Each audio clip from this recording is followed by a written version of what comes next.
Okay, so for market structure, we decided to look at it from two perspectives, the producer side and the distributor side. So on the production side, we concluded that it's an oligopoly because 60.8% of the market share is held by four companies, which you can see on the slide. And then we explored some of the key trends that have been happening because of the pandemic.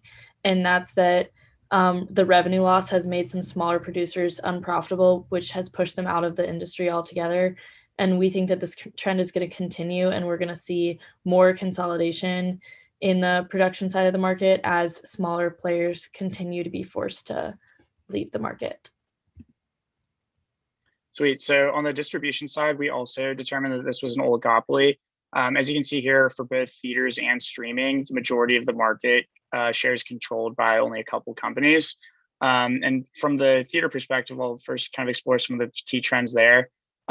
So movie theaters have increasingly played a decreased role in viewing movies due to the increased competition from streaming. So this has pressured a lot of movie theaters to push for more innovation in the industry, with some theaters, pushing for a subscription-based model.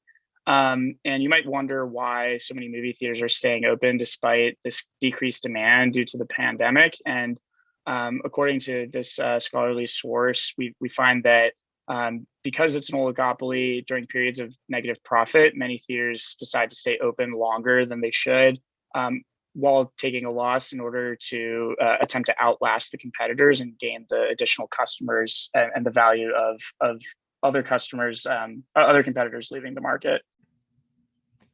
So, similar to the theater side of the market, streaming is largely dominated by a handful of large key companies. There's been a huge increase in the importance of streaming in the movie industry, with many general media companies implementing streaming platforms to adapt to this change in demand and in preference. And we have also seen increased costs associated with streaming that is expected to continue rising. Quibi attempted to step their foot into this dense market during COVID. However, they failed due to high customer and high content acquisition costs and were forced out of the streaming market. And these costs are expected to continue rising looking forward.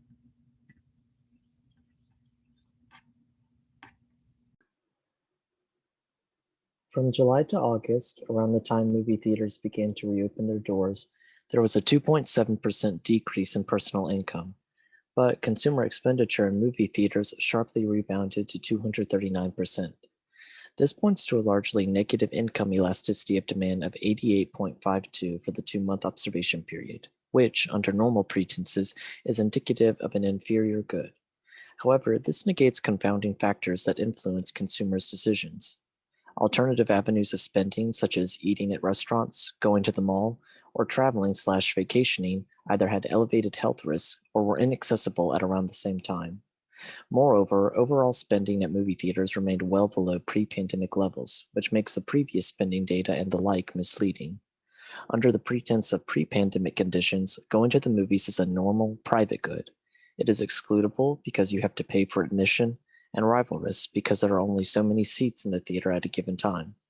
Because of the enhanced experiences like improved sound quality and accommodations, people usually increase consumption when their disposable income increases. However, the low spending at movie theaters can largely be attributed to these health concerns. Concomitant with this, surveyed consumers in June 2020 indicated a shift in viewing preferences towards streaming services, as seen in the leftmost diagram.